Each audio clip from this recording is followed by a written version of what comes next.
Hey there, Dr. A, CEO and founder of the Learning Liaisons. And in this video, I'm going to talk about our first step of 7 on how to pass your teacher or leader certification exams. The 7 steps to success.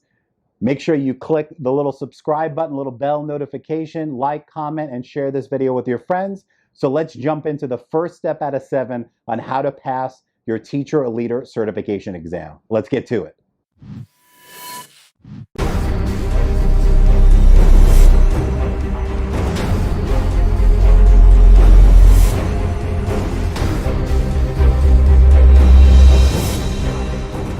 All right, so welcome to step 1.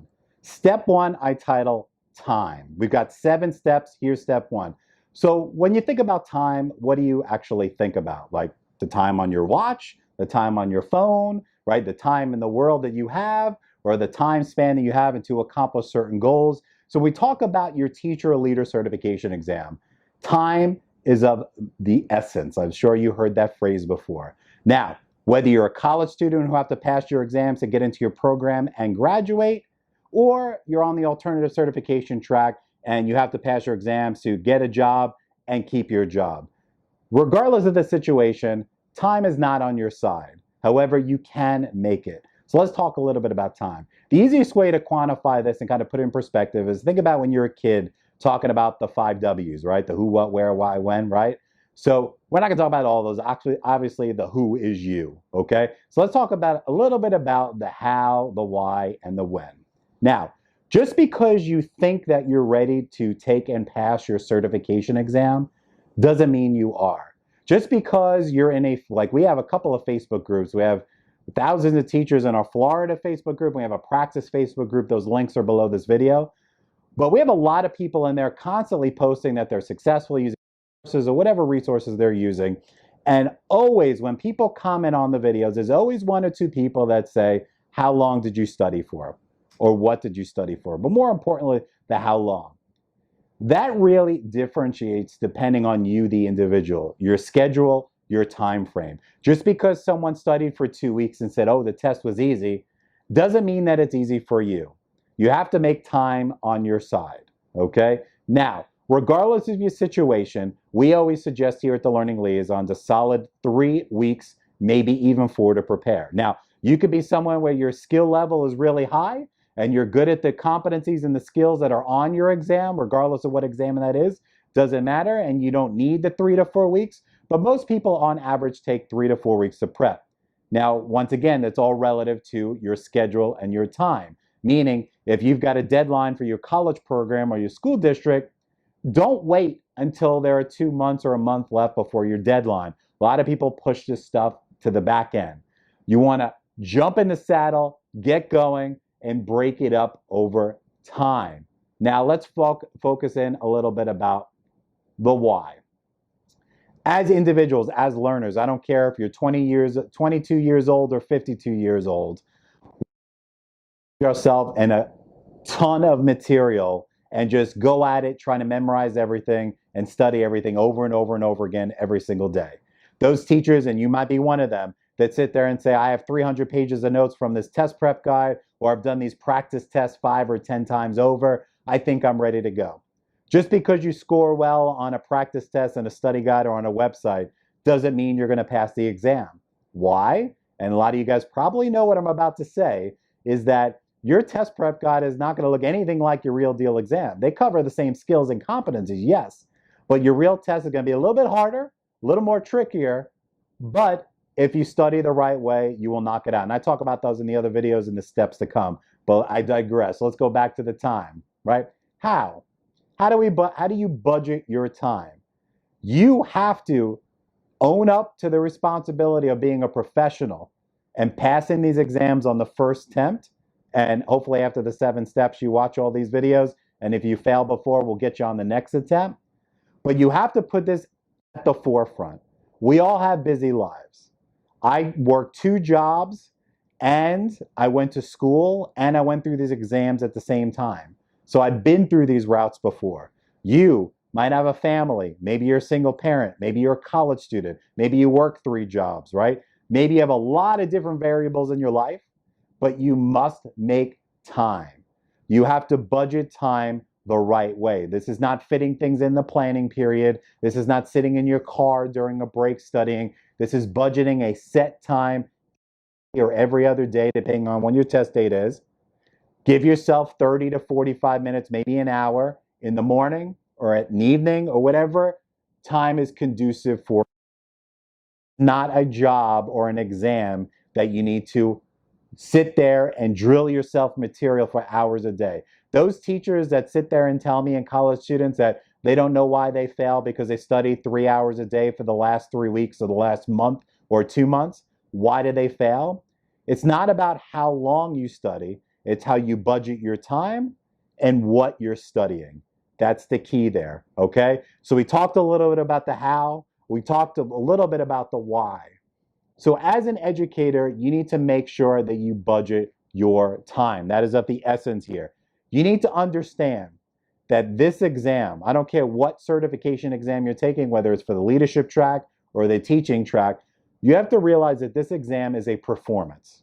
It's you against the testing company. It's you against your Department of Education in your state. I know you're probably laughing or thinking I'm a little crazy when I say that, but you have to think of it this way. Think about an athlete on the field or a musician. Did you play an instrument when you were younger? Or maybe you still do. Did you play a sport? Do you watch sports? Right? Those are performers. You as a teacher in the classroom, you're a performer. It's you showcasing your skills and abilities to a certain level of success to get a check mark in a box for your Department of Education or a university in your school district. That's it. This is not about getting an A. It's about doing the requirements to pass the exam. You have to think of it as you against the testing center, you against the computer, you against the state, you against your university, you against your school district. You have to think of it that way because these exams are 80% mental, 20% content. I'm going to say that again. 80% mental, 20% content. It is a performance. The problem is that people succumb to the pressure. They don't know what they're doing. They prepare. They spend an inordinate amount of time prepping, and they're not prepping smart. So that phrase that you've heard before, I say it a lot, but obviously I'm going to say I didn't invent it, duh, right? That phrase, that almighty phrase that's so important when it comes to certification exams. It's all about prepping smart, not prepping hard. I'll say that again. It's about prepping smart, not prepping hard. And prepping smart does not mean grabbing 5 different study guides and using all these free resources that your teacher friends give you. That's not prepping smart. It's about using what is successful. Check the reviews on resources. See what works. And what works for someone else most likely will work for you if you do it the right way and take the right amount of time that works for you. That doesn't mean you study 3 hours a day, 5 days a week, or studying 8 hours a day, Saturday and Sunday. It's all about consistency. Budget your time. So back to the performance aspect. It's you against the state. You have to think of it that way. Like an athlete on the field, like I mentioned before. They're showcasing their abilities and their talents. Now, I'm sure that you're aware of this, but if you're not, I'm going to lay the groundwork for you. And this is something I'll talk about in some of the next steps. Is you have to realize that these exams, I don't care what exam you're taking, FTC exams, Praxis, CBEST, GACE, FEALY, SLA, I don't care what acronym you throw at me, okay? These exams do not test how smart you are or how great of a teacher you are or will be. I'll say that again. They don't test how smart you are or great of a teacher you will be. They're a pure performance. Okay, they test how you do under stressful testing center, job on the line, college career on the line. And you have to do the right thing and budget your time accordingly, prepping smart, not prepping hard, and making sure you accomplish your goal. But what the person next to you does, and you see in a blog post or in our Facebook groups or anything along those lines, just because someone spends a certain amount of time prepping for their exam doesn't mean that's what you do. It's all about personalizing your attack. And as we roll through these 7 steps to success on your certification exam, I guarantee you, you will get pure clarity by step number 7 and know exactly what you need to do to be successful on these exams. Because always remember, it's not about if you pass, it's when you pass. So thanks for joining me on step number 1 on the 7 steps to success on your teacher or leader certification exam. My name once again is Dr. A. I'm the CEO and founder of Learning Liaisons. I love my job. I do this 7 days a week, 24 hours a day. I have a small team here, and we work to make teachers' lives a little easier, just like you and college students, by giving them the tools they need to be successful on their first attempt. But it's all about mindset shift, ladies and gentlemen. This is not college or high school, and it's about memorization and repetition. It is not. It's a different mindset to pass these exams. And thank you for joining me for step one. Please comment, like, subscribe, grab the URL on the top of this video, throw it on your social media, tag some teachers. We're all in this together. My job is to make your life a little easier and give you the tips and strategies that you deserve to make sure you pass your certification exam on the next attempt, or if you've never taken it before, on the first attempt. So Dr. A here signing off. Have a great rest of your day, an amazing evening, an awesome week, and a superb weekend. And please spend 4 hours a day studying for the test. It's all about prepping smart, not prepping hard. You'll learn more in steps 2 through 7 coming up soon. Questions, comments, concerns, throw them in the comments box below. My contact information's in there, my cell phone, email, everything's in the description. Reach out. That's what we're here for. We'll catch you in the next video. Step number 2. Talk to you later.